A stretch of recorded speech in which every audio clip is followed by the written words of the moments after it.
Anne-Gibet Elma, des actualités unies, dynamiques et renversantes dans le journal TV. Sanlam, vivez en toute confiance, l'assurance qui vous donne le choix. L'Ultranao ni fampalalam-baovao.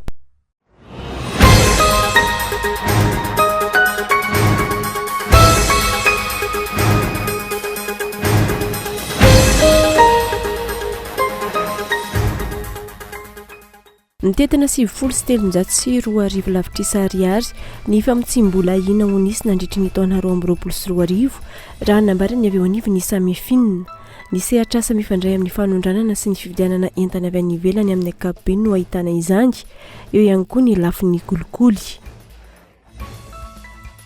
Tsy tratra ny baiko ny filoham-pirenena amin'ny famerenana mihodana ny zotra an-dalamby FCE alohan'ny taona 2024 lafin-javatra maro no tsy mbola voavaka mampikatso ny zotra an-dalamby hoy ny lehibe ny komisiona misahana ny fitaterana eo anivo ny anteny meram-pirenena androany. Isan'izany karaman'ireo mpiasa anodina ny FCE izay efa mambolana tsy voaloha. Notolorana mari-pakasitrahana tamin'ity androany ity teny amin'ny lapam-panjakana Iavoloha ireo Bary Hassan noho ny ezaka sy ny vokatra azon'izy ireo. Ity ekipam-pirenena ity izay nampiseho fahaiza-manao miavaka nandritra ny Shanna farany teo hoy ny masoivon'ny Algeria eto amintsika. Niteraka fifandirana eo amin'ny ray aman-dren'ny mpianatra iray sy ireo mpanabe ao Toliara. Ny vaovao niparitaka eo amin'ny tambazotra sosialy mahakasika ny fikasihan-tanana nataon'ny mpampianatra iray ny zanany. Any ivelany, naneho ny fiombonan'izy ireo amin'ny vahoaka Turka ankehitriny ny vondrona Eoropeanina taoriany sy ny loza voajanahary tany Turkia. Hitondra fanampiana ho an'ity firenena ity manoloana izany ny vondrona Eoropeanina raha nambaran'izy ireo. Hatramin'ny androany, tafakatra 507 sy iray alina ireo namoany any an-toerana taoriany ny horohoro-tany. Ary avy hatrany ary ny antsipirindreo.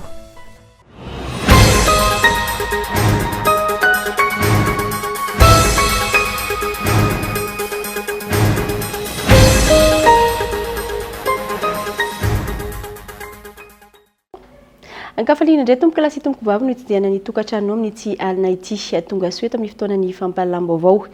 Ialana tsiny indrindra noho ny fahatarana noho ny olana amin'ny lafin'ny teknika. Na izany ary asaina mpitiavana ianao anaraka ny fampalalam-baovao hatramin'ny farany amin'ity alina ity. Anomboantsika ny fotoana ary dia mitetina 7 sy 13 lavitrisa ariary ny famitsim-bola ina ho nisy nandritra ny taona 2024 raha nambarany avy eo anivo ny samy ny sehatr'asa mifandray amin'ny fanondranana sy ny fividianana entana avy any ivelany amin'ny ankapobeny no nahitana izany eo ihany koa ny lafin'ny kolikoly. Fanadihadiny Abraham Radriamanana.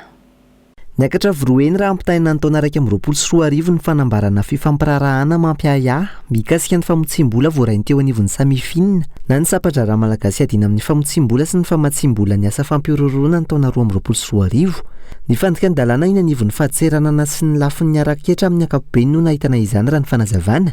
Ny tombatra amin'ny 7 izay mahatratra 7 lavitrisa ariary ny famotsim-bola ina ho nisy ny taona lasa raha oharina ny taona 2024. Nipetsaka aminazy zany dia izay asa mifandraindray amin'ny fanondranana sy fividianana entana ny tena nahitana an'ireny ankamaroan'ireny 2390 ireny. Ao anatin'izany zany fraude fiscale, ny resaka fraude douanière, infraction code d'échange mbola misy foana. Dia ny corruption no manarakaraka ao fa le momba ny corruption raha tsy dia betsaka le tena hita tamin'ireny fa ireo no tena ngeza. Marina mihitsy le teny le olona atao chiffre fotsiny izy zany, tena marina mihitsy. Fa zao ny asan'ny samy finina iny fotsiny mijery an'iny.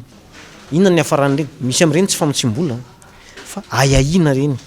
Ny ezaka samy finina amin'ity taona ity zany dia mametraka ny fomba azahoana feedback. Nefa koa reny sehatra tsirairay avy reny manana adidy manisy toyiny anazy dia azontsika ny statistika rehefa avy ny pôle anticorruption fa nisy navokany mino fa navokany amin'ny site web ny rety ny amende prononcée mbola tsy misy dossier momba ny recouvrer efa mipetraka io ny agence de recouvrement des avoirs illicites manantena antsika amin'ny herintaona na afaka roa taona ahitako données hoe reto amin'izay no tena recouvrer miverina amin'ny fanjakana. Hatreto voasokajy ho firenena fahadimy amin'ny 720 amin'ny zato manirantany tandimindomindoza manoloana ny famotsim-bola i Madagasikara. Lesoka ny tsy fahampian'ny fandrindrana amin'ny fanarana ny fanadihadiana sy ny famoahana ny vokatra ataon'ireo vondrona samihafa misehatra amin'ny ady amin'ny kolikoly.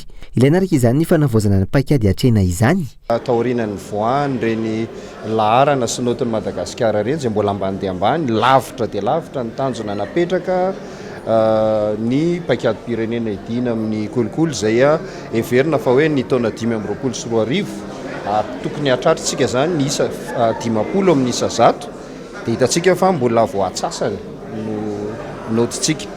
Dia manoloana an'izay dia everiko fa misy fijerena, misy fiaraha-midinika ny rafitra miady amin'ny kolikoly fa na ny rafitra hafa ihany koa zany ivelan'izay hoe nomena andraikitra mivantan'izay dia tokony hijery hoe inona zany no tokony ahitsy ahoana sady ny anomanana paikady vaovao edina amin'ny kolikoly satria rehefa tsy tratra tamin'ny fotoana namerana azy ny tanjona dia miantso zay fanavaozana.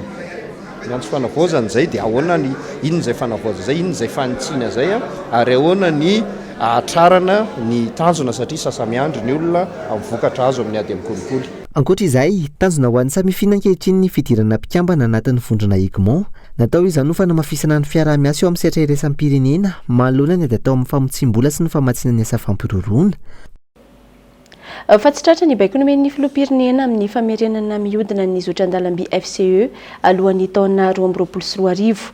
Lafin-javatra maro no tsy mbola voavaaka mampikantso ny zotra an-dalamby hoy ny lehiben'ny komisiona misahana ny fitaterana eo anivon'ny anteny miram-pirenena androany. Isan'izany karaman'ireo mpiasa ampihodina ny FCE izay amam-bolana tsy voaloha. Iva Richard. Tsy maintsy miverina miasa alohan'ny faran'ny taona farafatarany ny tambazotra an-dalamby FCE raha ny toromarika nomeny ny filohan'ny repoblika nandritra ny filakevitry ny minisitra ny 3 novambra 2022. Ray volana mahery aty aorian'ny fehim-potoana nomeny io, maro ny lafin-javatra tsy mbola afahana miroso amin'izay hoy ny filohan'ny komisiona misahana ny fitaterana eo anivon'ny anteny miram-pirenena. Ankoatra ny fandoavana ny karaman'ireo mpiasa manodina ny zotra an-dalamby, misy ihany koa ny lafiny teknika izay tsy azo ivalozana. Nisy fanomezana loha-masinina farany teo izay isaorana ny fitondram-panjakana kanefa ny ray ny lalana mbola betsaka le tototra ary mibozaka tena lava dia lava araka ireny efa nazavain'Andriamatoa minisitra tamin'ny aina aman-jeromaly reny fa zany mbola mila fandraisana andraikitra ary zany nefa tsy ho vitan'ny orinasa io satria tsy manam-bola afahana manao an'izany izy ka izay tokony mbola ho jeren'ny fanjakana hoibena eo anivon'ny ministèren'ny transport ny afahana mamahana zay olan'izay. Mitaky fandraisana andraikitra haingana avy amin'ireo sehatra voakasiky ny fampiodonana ny zotra an-dalamby araka izany ny solombavam-bahoaka voafita ao Fianaratsoa voalohany no sady lehiben'ny komisiona misahana ny fitaterana eo anivon'ny anteny miram-pirenena. Tsy fotoana ny faniliana andraikitra sy ny andrasoandraso intsony izao raha ny fanazavany ny fiaran'ireo tompona andraikitra mientana no andrasana. Ny orinasa FCE iny dia orinasa maleo tena izy io fa rehefa manana olana sy fahasahiranana izy zany izay no ministera piano mitsimbona sy mijery azy. Kanefa nisy fanapahan-kevitra lehibe zany nanampiana azy zao dia izay no mahatonga an'ilay teny hoe akasitrahana izay fanapahan-kevitra lehibe izay fa ny fitohizan'izany kosa tokony mba jerevana akaiky aloha mba ahafahan'ilay izy mihodina. Raha ohatra hoe olana ara-pitantanana ny tsy ahafahana mifanampy dia tokony jerena ny amahana an'izay olana ara-pitantanana zay manjary misedra olana be dia be ao anatiny tsy fandehanan'ilay zotra an-dalamby zany. Mpanatanteraka ny eo anivon'ny gouvernemanta fa mpanatanteraka ihany koa ireo mpitantana eo anivon'ny FCE izay samy andrasantsika daholo ny hoe inona no anatanterahana ny ezaka. Raha iverenana nankatoavin'ny filakevitry ny minisitra ny 3 novambra ny drafitra fohy ezaka sy anarenana ny fifamoivoizana amin'ny zotra an-dalamby FCE. Teboka maro no voaresaka tamin'izay ka sy atonany ny fanaovana antso appel à candidature hitadiavana izay ho taliha jeneraly vaovao ny FCE ka hijereny izay drafitra asa tsara sy mazava azo tanterahana hampahomby ny fanarenana ny tambazotra an-dalamby. Teo ihany koa ny ezaka anaovana fampiasam-bola vaovao ahafahana mividy loha-masinina vaovao anampiany ireo efa eo an-toerana hanatsarana ny fiodin'ny FCE aiza ho aiza araka izany ny firosoana amin'ny fanatanterahana ireo teboka samihafa ireo. Zava-dehibe ankehitriny ny fandiniana ny tolo-dalàna mikasika ny famerianana ny fampiasam-bola ho an'ireo kandida mandritra ny fifidianana. Natao izany ho fisorohana ny famitsim-bola sy ny famatsim-bola tsy mazava anatin'ny fifidianana raha ny faneho-kevitry ny solombavam-bahoaka voafidy tao Ikongo androany. Andrasana hatreto ny fandraisana sy ny fandiniana ny tolo-dalàna iny anivon'ny antenimieram-pirenena mikasika ny tolo-dalàna ny amin'ny famerana ny vola ampiasaina ho an'ireo kandida amin'ny fifidianana.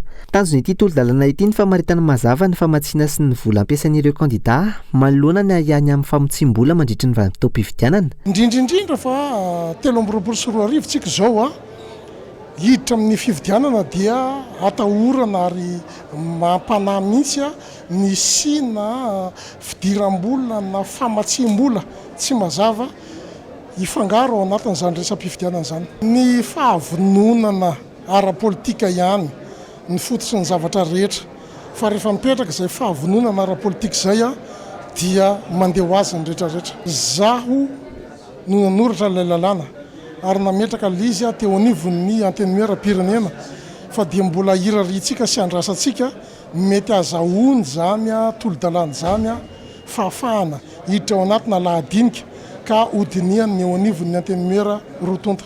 Manoloana ny fanadihadinana avoaka ny fahitalavim-panjakana omaly izay manohitra ny fanambarana nataon'ny solombavam-bahoaka voafidy tany an-toerana mikasika ny raharaha fivarotan-jaza tany Ikongo. Toy izao ny faneho-kevitry ny solombavam-bahoaka Razafy Tsiandrofa Brunel. Za zany tehiteny hoe ilaina ve ny famalinana ireny.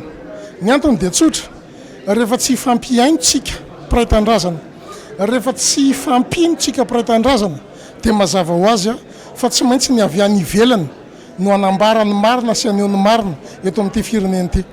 Raha iverenana, ankoatra ny solombavam-bahoaka, anisana namafy ny fisiana fivarotana ankizany amin'ny distrikan'ny Ikongo sy ny faritra Vatovavy sy Fitofinany ny ben'ny tanàna voafidy tao Andefapony Ikongo ny volana janoary lasa teo. Nanamafy ny avy eo anivon'ny fiadidinan'ny Repoblika sy ireo tompon'andraikitra fa hanao fanadihadiana mikasika io trangany Ikongo io. Ny vokatra io fanadihadiana io izay andrasan'ny be sy ny maro hatreto. Notoizana teny avoloha ny araka tamin'ny filohan'ny Repoblika ny fivoriana iarahana amin'ny mpisehatra lavanilina eto Madagasikara sy ny ministeran'ny tompon'andraikitra. Fivoriana izay tsy afaka anatrehan'ny mpanao gazety. Ny sehatry ny lavanilina izay nitotongana ka nampitaraina ireo antadsasy ireo mpandrara tao anatin'ny 3 taona farany. Andrasana araka izany ny vokatry ny fionana sy ny fanatsarana ity seha-piariana ity eto Madagasikara. Notolorana mari-pakasitrahana tamin'ity androany ity teny amin'ny lapam-panjakana Iavoloha ireo Bariasanina no niezaka sy ny vokatra azon'izy ireo. Ity ekipam-pirenena ity izay nampiseho fahaiza-manao miavaka nandritry ny sanina farany teo hoy ny masovon'ny Algeria ato amintsika. Noraisy ny filoham-pirenena teny amin'ny lapam-panjakana ny Iavoloha androany ireo Bariasanina izay laharana fahatelo teto Afrika. Fotoana izay nanolorana ny mari-pakasitrahana Chevalier de l'Ordre National ho azy ireo sy prime spécial no ity ekipam-pirenena malagasy ity nitondra avy ny fonay-pirenena nandritra ny sanina ny tanterana tany Algeria farany teo. Ny Algeriana mpampiatrano ity fifaninanana ity izay niaiky ny fahaiza-manao ary nanohana ny bare isaky ny niakatra kianja hoy ny masevony miasa samona eto Madagasikara. Quand on a 36 à 37 000 spectateurs dans un stade. Rehefa teny mpijery maherin'ny 7:03 alina ao anatin'ny kianja iray ianao amin'ny 7 alina ary amina maripana mihiba 9 degré Celsius, eo ihany koa ny fanohanan'ny fianakaviana dia zava-dehibe izany ho anna ekipam-pirenena. Tamin'ity sanina 2024 ity, tafiakatra podium iray isika satria ianareo laharana fahatelo ary izahay laharana faharoa ary inoko fa hiaraka hivoatra isika any aoriana. Teo amin'ny endri-dalao dia nanaitra ny fomba fakanareo baolina, ny fomba fanodinanareo izany ary teo ihany koa ny lafin'ny fanafiana. Maro ny endrika tranokalana nasehonareo teny ambony kianja raha navita nanao pasy na efa naniditrano aza ny mpifanandrina. Mendrika ny lalao nasehonareo ary mirary aho ny voarany atrany alefa barea ary itoy atrany eny ny fifandraisana eo amin'ny Algeria sy Madagasikara ary eto am-pamaranana dia lazaiko fa nanohana anareo ny vahoaka algériana tamin'ireny. Une mention spéciale pour le public algérien qui vous a supporté. Hotohizana ny ezaka ary ho atsaraina trano ny toeran'ny Barea eto Afrika hoy ny teo anivon'ny Federasiona Malagasy ny taranja baolina kitra.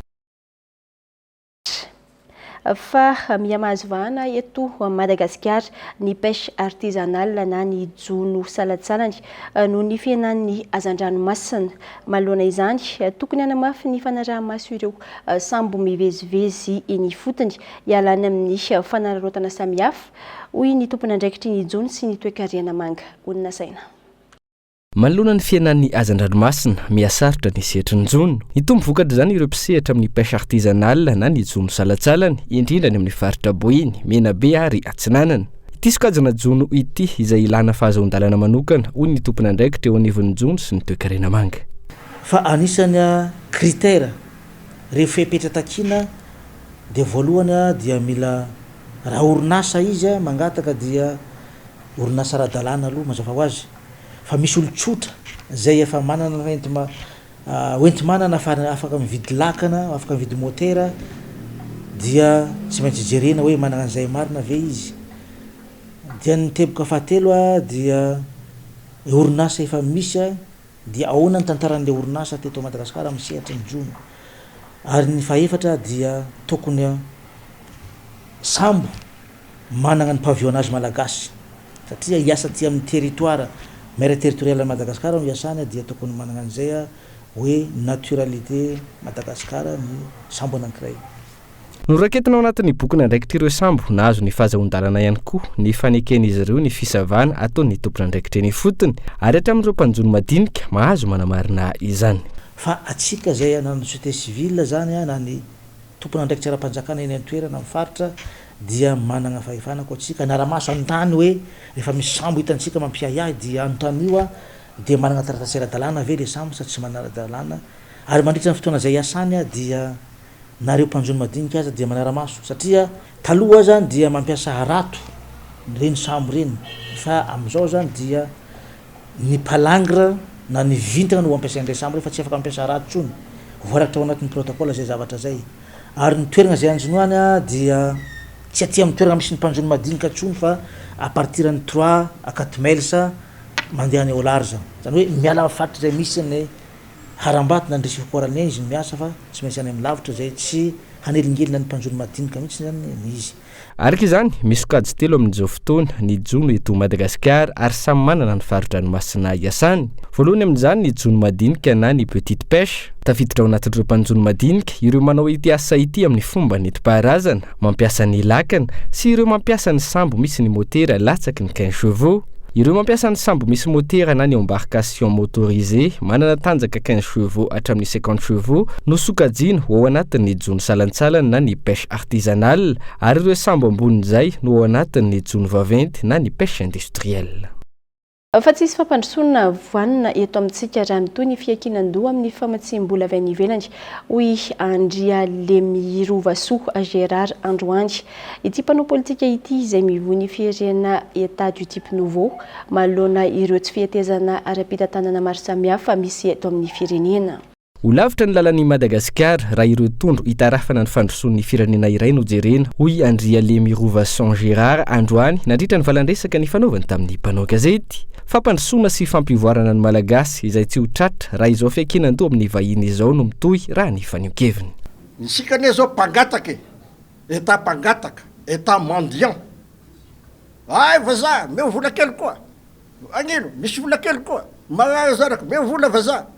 Sika ve de tsy afaka anao misy hoe sika malagasy mahavita tena ny état nouveau amiko zany oka ny malagasy havita tena am'izay fa sy angataka lava tikatra vaza meo koa amin'ny lasambo koa tikatra vazany miteny amsika ny banque mondiale hoe na afaka 70 taona nareo mangataka aminay sy ho tafavoaka mba avato anatina am'izay ny hery entina anarana ny firenena malagasy fa sy avy any ivelany foana malagasy zany avy tato anatiny foana ny hery namokatra teto Madagasikara hatram'izay fa maninona ny tapotapoka teo lasa mendiant sika gasy ve zany de angataka tosoka fameno foana fa sy ho velona misy sy afaka hivelona ny gasy.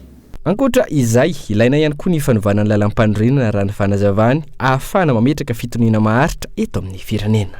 Ny député milasaka amin'ny faritra misy azy ny premier ministre sy manana légitimité électorale ne anefa izy lalaoviny eo fosiny ny adiny filoham-pirenena sy ny assemblée nationale ka hitako anisan'ny réforme raty atao sikangakaingana angakaingana ny réforme économique amitsika sy ny réforme institutionnelle tokotra atao réforme institutionnelle misy hoe avelao ny filoham-pirenena afaka maneno sy mandroaka ny premier ministre sy mahavita azy fa sy menahena manao ohatrany natao farany teo hoe atao esasa atao esasa atao de farany a discipline de parti satria le premier ministre sy te hiala de mizanony eo izy premier président de la république sy afaka manala azy nefa zay ny ao anatin'ny anam-panao izy avy anao a ny olona manana légitimité électorale afaka nendra zay olona tendreny afaka nala azy koa zay nalana anazy teo ho isan'ireo kandida amin'ny fifidianana filoham-pirenena ho avy izao iandria Lemirova San Gérard araka ny nambarana ny loran'ny mpanao gazety androany arivon'ny firiana état du type nouveau. Ilana ny fanaraha-maso ny kalitaon'ny solika eto amintsika raha nambarin'ireo mpanjifa antony ireo vahoaka madinika no voatery mizaka ny voka-dratsiny kalitaon'ny solika maty avy hatrany ny moteran'ny fiara raha toka ratsy ny kalitaon'ny solika hoy ireo nanao fanavana-diadiana ny lahara naifson. Isan'ny manimba ny fiara sy ny moteran'ny fiara ny afampiasana solika aratsy kalitao. Mety hamiafatra hatramin'ny fanoloana ny moteran'ny fiara izany raha ny fanadiadiana natao. Mitarena vokatry io afaratsy ny kalitaon'ny solika io avokoa ireo fampiasa fiara sy moto.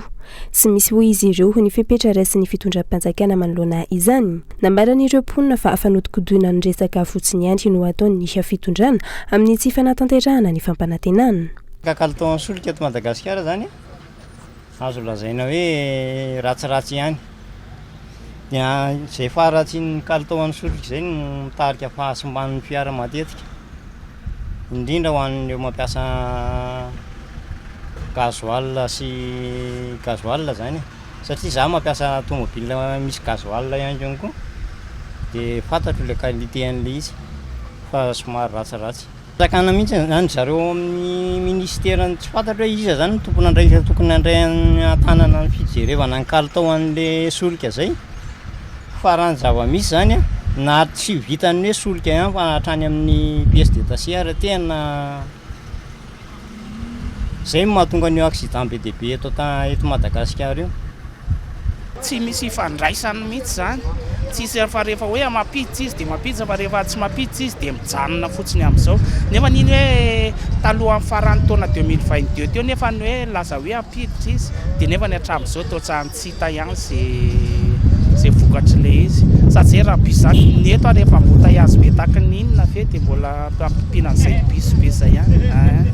Nankatoavy natao anatin'ny filan-kevitry ny ministra Omaly ny fanavaozana ny afazaon-dalana anafarana ny lubrifiant ho an'ny orinasa Total Énergie. Fanavaozana izay antenaina hitondra fanatsarana eo amin'ny tontolo ny fitanterana eto amintsika. Dia zay koa mankatona ny tapany voalohany tato anatin'ny fampahalalam-baovao iveryneto tsika aorian'ny doka fohy ao anatin'ny tapany faharoa rehefa avy eo ary.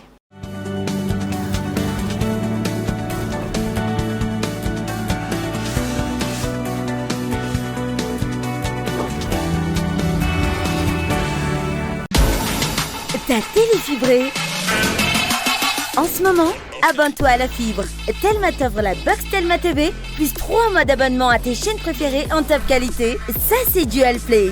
C'est à partir de 149 000 arrières TTC par mois. Rends-toi en Telma Shop. Telma, sa fibre numéro 1 Malagasy. Une voiture détruite. Une voiture qui prend feu. Une panne avec un bébé. Une collision. Puis, on se souvient que quand on est chez Sanlam, on peut être tranquille et confiant car on est protégé contre les accidents, l'incendie, le vol. On a aussi droit à une aide au constat, au remorquage et même à un véhicule de remplacement car l'assistance est gratuite. Et oui, gratuite. Et tout ça au travers de 4 nouveaux packs Auto Sanlam au choix. Avantages, évolutive, confort et liberté. Sanlam, vivez en toute confiance, l'assurance qui vous donne le choix.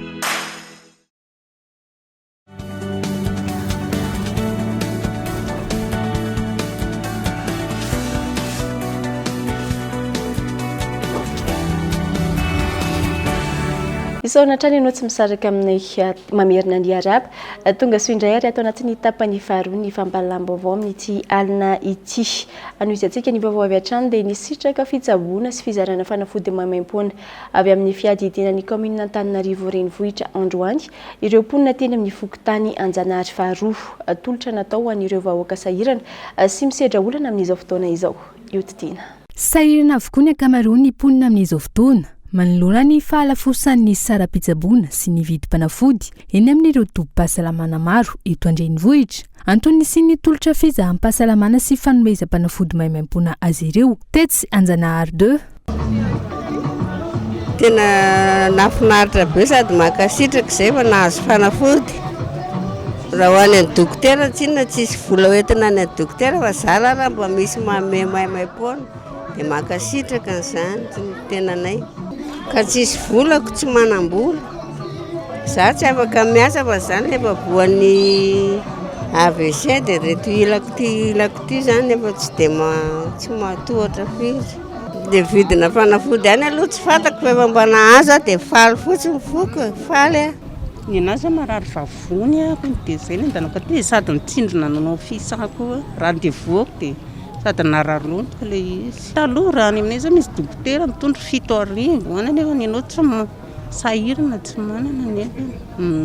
Dia na eny zay manko andranary ery ambany dia misy dokotera maimaim-poana ry Dizoty niakatra aty zay. Tsindry vahoaka sahirana izy zany. Mbo hitoy ny fanorinay. Ny antony nandehanany taty dia maregny hoe misy maimaim-poana dia niakatra aty zay mipetraka ambany ery midezena 79 tombosy ny fahasalamana amin'ny fanterako dia mba tsiko zao mba salama tsara zay mba tadiaviko lafo be agny lafo misy ny l'hôpital fanjakana mandeha milibra lafo mandeha mifanjakana lafo dia na eno antsy dia mba miazakazaka mandeha aty. Itony tolotra manerana ireo boriboritany enina ento anivon'ny commune Antananarivo renivohitra hitsinjovana ny fahasalaman'ny vahoaka raha ny fanazavana. Zao etika zao dia karakarain'ny commune urbaine Antananarivo isaky ny tapabolana ary hoentinay mitety ny arrondissement Anankeny. Ireo zavatra izay hoentinay eto dia ny avy any anatin'ny dispensaire anay commune urbaine Antananarivo mitondra ny fizahana fahasalamana amin'ny ankapobeny fa ihany koa manana mpiara-miasa izay mpiara-miombonantoka ny ezaka atao zany dia ny mitondra ny tolotra ara-pahasalamana sy ara-tsosialy faran'izay maro hoentina manakaiky vahoaka. Dia ny karazan'ny tolotra fizahana amin'ny ankapoben'ny fahasalaman'ny olona fitiliana ny tosidra miakatra, fitiliana ny diabeta, fitiliana ny VIH sida ary koa hitantsika etsy ny clinique mobile izay manao ny tolotra manokana ho an'ny vehivavy fandrindrana ny fiainam-pianakaviana. Tsy aivona nanomboka ny 7 febroary teo ity etsika fizarana fanafody maimaim-poana sy fitsaboana ity. Misy 5,700 ireo olona efa nisitraka izany hatramin'ny androany. Isitraka ity etsika ara-pahasalamana maimaim-poana avy amin'ny commune Antananarivo renivohitra ity avokoa ireo fokontany rehetra manerana ny boriboritany enina. Fa ny fahombiazana izay azon'ny bare any Madagasikara nandritra ny shanina ka namelombolo indray ny fiandrianam-pirenena no isarian'ny gazety an-tsoratra Madagascar Matin Hebdo ny mpamaky azy. Gazety izay mivoaka ny alakamisy hatramin'ny alarobia 12 febroary ity. Euphorie et Barea, fierté commune, fondement d'une nation. Io no lohateny lehibe isarian'ny gazety mpiseho isan-kerinandro Madagascar Matin Hebdo ny mpamaky azy. Amin'ity gazety larana fa 520 sy 200 nivoaka androany ity. Io lohateny lehibe io izay voaboasana amin'ny pejy faefatra sy pejy fahadimy. Ao amin'ny pejy fahasivy indray kosa, polyclinique d'Ilafy, Mamravatomanga, plus tenace dans la lutte contre le cancer. Fa ho hitan'ny mpamaky ao anatin'ity gazety mpiseho isan-kerinandro ity ihany koa ny ino vaovao faritra. Isarian'ny mpamaky azy ny mahakasiky ny raharaha politika. Tsy leran'ny fanakorotanana izao miandrasa fifidianana ho an'izay mitady seza izay no hita ao amin'ny pejy fahadimy. Ankilany hita ao anatin'ity gazety Madagascar Matin Hebdo ity ihany koa ao amin'ny pejy fahaenina ny ampandahatsoratra momba ny fandarana alaliny vokariny sampana fampahalalam-baovao ny Kolo TV. Fandarana izay arahanao ny alady ho avy izao amin'ny 7 arivo. Hiresaka momba ireo karazana vato indray ny fandarana amin'io alahady io izay ho voaboasany ny Lara Nefson. miankina feno amin'ny tanjon'ny mpianatra eny anivon'ny ambaratonga ambony sy ny firafitry ny tontolon'ny asa eto amintsika no ahafahana mampifanaraka ny fianarana noratovina sy ny asa tao aorian'ny lalam-piovanana raha nambara ny mpanabe nanaovana fanadihadiana ireo tanora maro eto amintsika izay mionona fotsiny amin'ny fitadiavana asa no ny olana arabola ka tsy ahafahana miroso amin'ny dingana famoronana asa. Daniela Minorso. Tsy mahita asa mifanentana amin'ny fianarana noratoviny ny akamaroan'ny mpianatra navita fianarana teny anivony ambaratonga ambony raha ny zava-misy eto amintsika sakana tsy ahafahan'izy ireo mahita izany asa mifanaraka amin'ny tanjony izany hoy ity mpanabe nanaovana fanadihadiana ity ny firafitry ny tontolon'ny asa eto Madagasikara ny fiononana fotsiny amin'ny lalam-piofanana narainy ary ny tsy fisiny ny enti-manana ahafahana miroso amin'ny dingana famoronana asa. Ny tena marina raha tovinoan'ny ampianarana ny tsy voatery le fahalalana teknika voafetry fa le fahaizana misaina, fahaizana mamaha olana na inona fianarana ataonao mety afaka aminao asa ianao misehatra hafa fa zao hoe hafa ihany ny olana hita fianarana satria hainy ny afaka mamorona izy fa tsy mianana fotsiny hoe ndeha hitady asa dia tsy mahita dia hijanona amin'izao. Eo koa angamba ny anankiray kosa aloha zao hoe ny probleman'ny tanora dia ny resaka arabola. Na te hanorina orinasa izy ny banky rehetra tomintsika ny banky momba mivarotra fa tsy dia tena misy le banky manampy ny olona amin'ny sehatra ny famoronana asa sotr'izany na ataontsika hatramin'ireo le hoe fampindramam-bola indraindray koa ilay izy mba tahotra ny olona miresaka antoka mety hoe ambony koa le zana-bola alaina dia eo sahirana le olona na misalasala le olona. Malohany ny fitondrana no tokony handrindra ny famahany olany tanora io ho fitsonjovana ny hoavy ny tanora malagasy. Le politika zany io zany anjaran'ny mpitondra hoe mamaritra politika mpampandrosoana mazava mba ahafantaran'ny tanora hoe aiza ny sehatra azo ny idirana dia anjaran'ny tompon'andraikitra ihany koa ara-panjakana no mametraka hoe firafitra fitantanana amin'ny vola tiako tenenina amin'izany mety resaka banky zany mety resaka fampindramam-bola amin'ny endriny hafa zany anjaran'ny tompon'andraikitra ny manamboatra n'ireny zany mamola von'ireny mba ahazona manampy marina ny olona na ny tanora amin'ny asa famokarana izay ataony. Ankoatr'izay manana andraikitra indrindra ny raha-fampianarana amin'ny politika mpampandrosoana lavitrezaka ampiarina eto amin'ny firenena ny tompony andraikitra eo amin'ny tontolon'ny fampianarana sy fanabeazana raha ny fanazavana trany ny fampianarana sy ny fanabeazana eto amintsika izay tsy nitsahany totongana tato anatin'ny efa-taona farany raha ny tatitra voaray avy amin'ny banky iraisam-pirenena farany teo.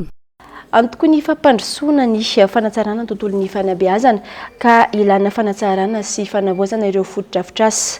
Maro ireo sekolim-panjakana no efa rava sy mila fanavoazana raha ny fanazavana ka isan'ny manampy amin'ny fanarenana sy fanavoazana ireny ny Fondation Axian sy ny Groupe Telma fanavoazana izay tafiditra anatin'ny hetsika sekoly Telma.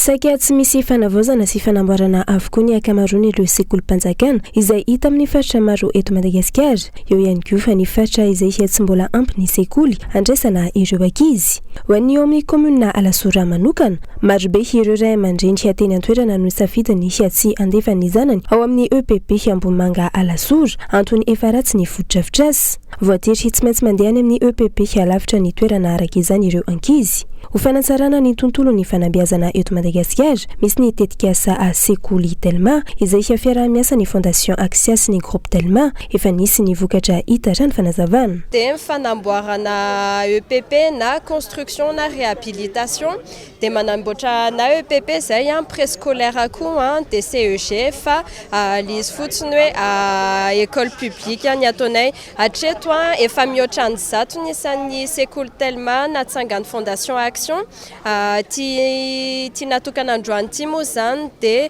108e sekoly Telma eto Alasora EPP Alasora mihoatra ny 22 000 élèves moa zany ny misitraka ny sekoly Telma natsanganay hatreto ny etan'le fotodrafitrasa dia izay mampatonga ny asanay tena se fixe amin'ilay fanamboarana fotodrafitrasa ny fananganana fotodrafitrasa.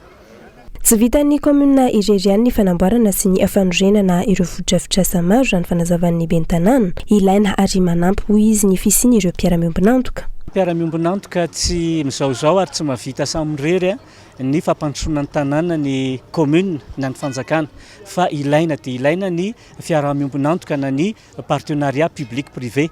Anisan'ny sekoly hatramin'ny taona 2024 nakaty fanondroany zany io no tia navozina moa zany fa le anankiray tena hoe naorina mihitsy ary mpiara-miombonantoka daholo no nanao an'izany rehetrarehetra any. Raha ho an'ny commune Lasora manokana mbola misy zao EPP anankiray izay ravan'ny cyclone farany teo mbola itadiavana mpiara-miombonantoka satria tsy vitan'ny kitapom-bolan'ny commune ny fanarenana anazy dia izay no mazava-dehibe an'le mpiara-miombonantoka zany amin'ny fiara-miasa.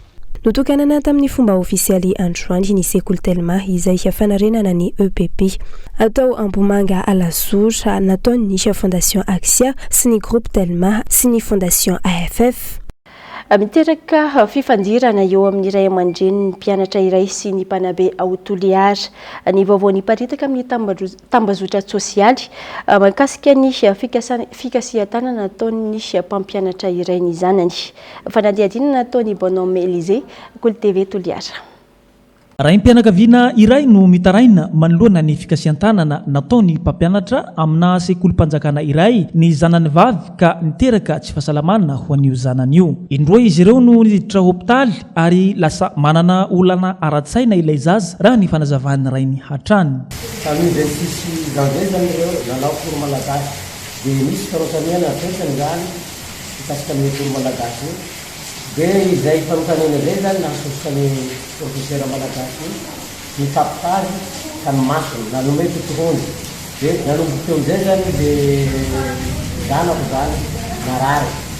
Hita voalohany moa nampidirina hopitaly izy dia avy eo nivoaka fa atao hoe tsy anahy. Kaika farakaty koa zany tokony hoe efa tanjona 5 andro eo zany. Niseho koa lasa veriverisay zany amin'ny zanako. Efa nisy ny fampiresahana ho iatrany ity raim-pianakaviana ity saingy tsy afa-po izy ireo amin'ny fandraisana andraikitra ataony io mpampianatra io. Ka voalohany moa mpampianatra io zany miantoka ny hopitaly. Miantoka ny frais d'hopitaly abiaby zany raha fanafody sy ny isan-karazana. Fa amin'ity manaraka ty zany tamin'ity dirana faharoa ty zany miala amin'izay tsy hiantoka izay fandanena rehetra mikasika an'io zavatra. Manoloana ity trangan-javatra ity nidina teo anivon'ny sekoly voakasika izahay mpanao gazety avy eto anivon'ny Kolo TV FM Toliara nanadiady ny zavamisy toy izao ny fanazavan'ireo mpianatra iray kilasy amin'ilay zaza. Zao dia tsanisina teny amin'ny ranony fa ilana ohatran'izao dia izay teo tonga dia nanao izao dia metemey dia izay teo tonga dia mivadika ny tomany amin'izay. Tsy maintsy higadra hotsindra amin'izay iny sady tsy maintsy sady ahotsiny tsy ahety rehetra indray aman-dreny koa mangalana taty. Iny petsika taroa tamin'ny andro tamika misy oramisy iny dia izay nanao malagasy. Manazava zany mesey manazava. Dia manazava amin'izay mesey misy raha tsy nianjony amin'izay. Dia nontany any mesey. Ohatra zao mesey tsy izao faniry raha zao fa atao izao. Tsy nivango zany ino tsy ny kabokabo izao fa sarina atao mesey io avao hoe faniry tsy izao raha zao.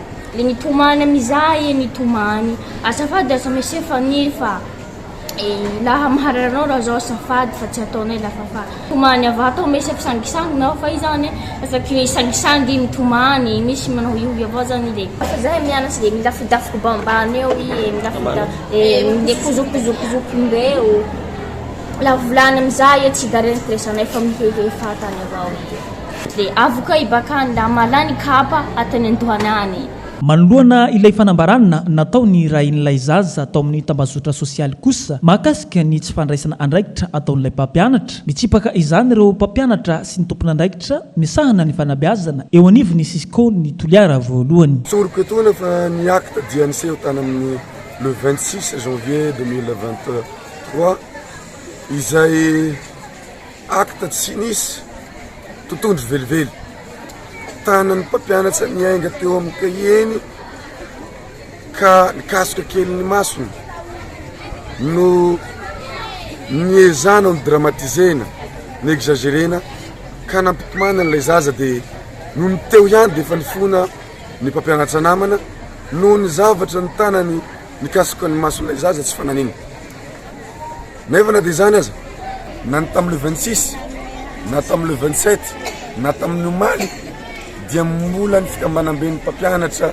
na tamin'ny alalan'ny mpampianatra namana io na tamin'ny alalan'ny taletsekoly no ny paye any frais médicaux dikan'izany mbola tsy manana eritseritsy izahay ka nanana eritseritsy hoe fanararaotana zany raisinay ho andraikitra rehefa izany no itandrovana ny fihavanana andrasana araka izany ny fivoarany ity raharaha ity fa miaina ao anaty fotaka soloa tanteraka amin'izao fotoana ireo mpitatitra sy ireo mpandeha mampiasa ny tobim-piantsonanao ambavady mangatsiaka Antsirabe no ny faratsian'ny fotodrafitrasa izay efa antaonany maro tsy nasiam-pamboarana io tobim-piantsonana io izay tobim-piantsonana voalohany tao Antsirabe fa nadiadina makasika izay. Anisan'ireo tobim-piantsonana izay ahitan'ireo zotra mampifandray ny ilany atsinany ny faritry vakinankaratra sy ny ilany atsimony tobim-piantsonana eto ambavady mangatsiaka Antsirabe. Ity tobim-piantsonana ity no anisan'ireo tobim-piantsonana voalohany teto Antsirabe raha ny tantara ary nampifandray ireo faritra maro manerana ny Madagasikara. Taty aoriana no ny abetsahan'ny zotra sy ny akelan'ny toerana dia voatery nitarina teny avady fotsy sy teny andrefatsena ireo tobim-piantsonana. Amin'izao fotoan'izao dia mianao anatin'ny loto sy ny fotaka ny fofona ratsy ateraky ny fanariam-pako ireo mpandeha sy ireo mpitatitra izay tonga eto. Tsy misy ny fanatsarana ny fotodrafitrasa izay efa antaonany maro raha nambarany tompon'andraikitra. Tsy lazany tsy hita maso fa zao iarahana mahita zao zany tobim-piantsonana mivady mangatsiaka azo lazaina zany fa tena tsy mifanaraka amin'ny maso. Tsy azo lazaina hoe tobim-piantsonana mihitsy fa tena ratsy tanteraka mihitsy. Tsisy mihitsy ny fanamboarana hatramin'izay fa tena ao anatin'ny loto sy ny rehetra zany tsy maha tobim-piantsonana azy fa dia zao ny zavatra misy raha malala zao zany. Efa misy miezaka foana zany zahay hatreto na ny fanadiovana na ny rehetra zany efa misy fa satria rahana malala ny faratsian'ny fotodrafitrasa dia efa na ny manadio anazy ary dia zatra fa teny tsy miendrika mihitsy ilay satria tena ratsy zany le terrain mihitsy zany tena ratsy. Fahita manao eo ihany commune na 5 tsy maharaka angamba raha ny tena fahitana azy satria dia mbola mitoby ihany mofako hitany hoe manao tonga isan'andro zareo fa ny asa mety hoe ny ara-pitaovana avy amin'izareo fa tsy mahampy fa dia misy foana ny fako miangona. Efa marobe ireo tatitra natao sy fanairana ireo tompon'andraikitra ambony eto an-toerana amin'ny tokony isiny ny fanatsarana ity tobim-piantsonana ity fa dia mbola tsy nazahoana valina afa-po izany raha nambarany tompon'andraikitra hatrany.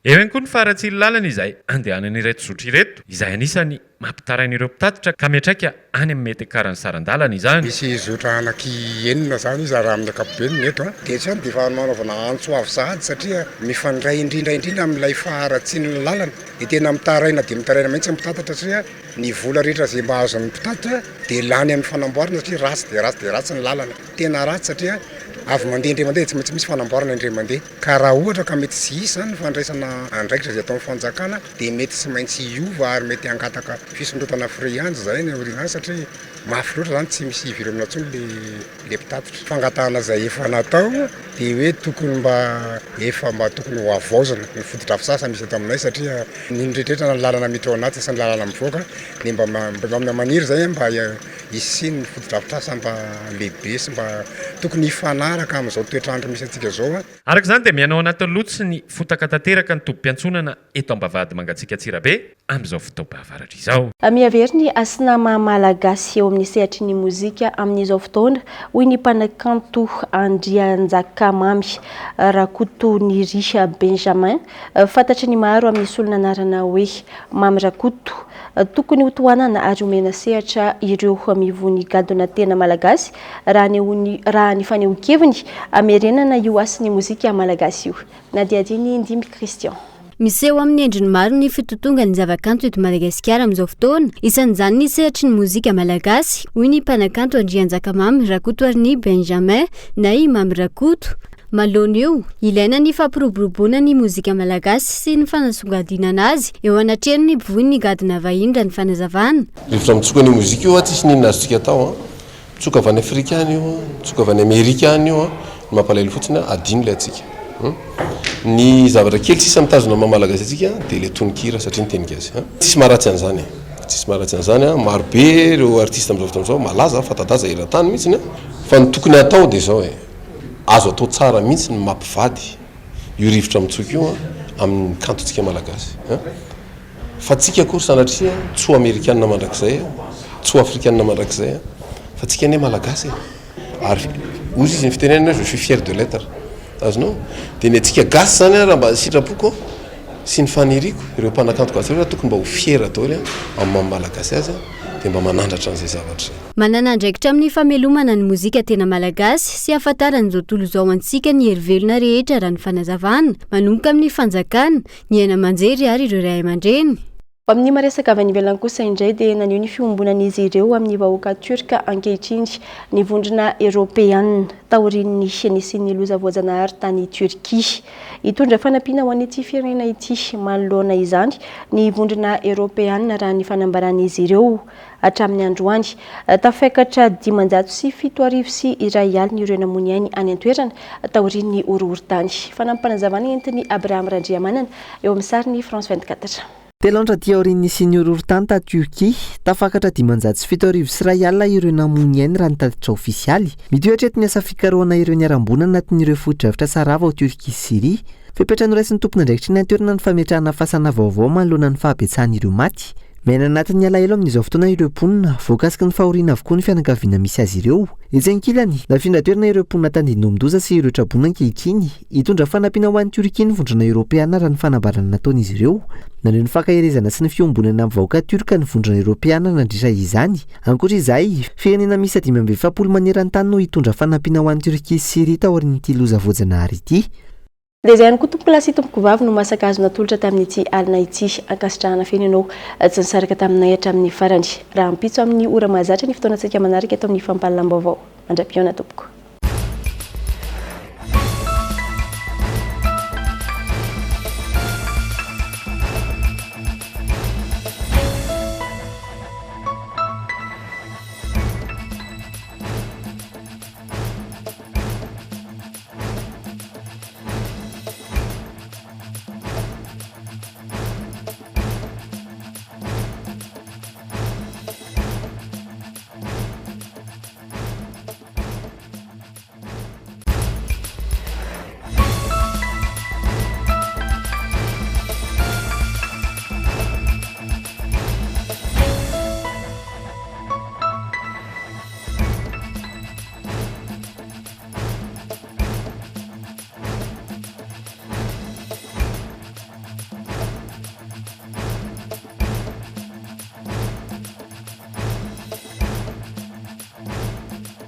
Sanlam, vivez en toute confiance, l'assurance qui vous donne le choix. Vous a présenté Nivavo. 5G Batelma, des actualités uniques, dynamiques et renversantes dans le journal TV.